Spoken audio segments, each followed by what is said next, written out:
Hindi raw kailangan ng relihiyon, ang kailangan daw relasyon. Tenyo, nagsasalita sila out of ignorance.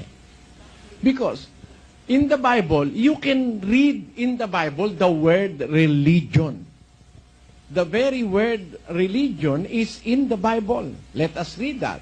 In the book of James 1:27, it says, Pure religion and undefiled before God and the Father is this, to visit the fatherless and widows in their affliction, and to keep himself unspotted from the world. let us put that in Tagalog.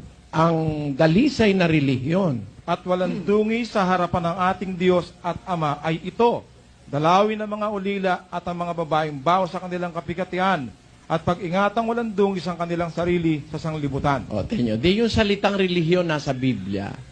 Sino ngayong matino ang isip na pastor ang magsasabing hindi kailangan na relihiyon? Eh, nasa Biblia. Pagka po ba nasa Biblia, hindi ba kailangan yon? 4:5 ni Santiago, pakinggan nyo.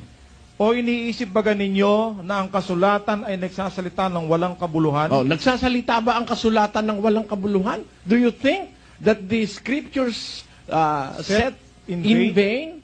Anything that is scriptural is not without value. Of course, it is of value, of great divine value.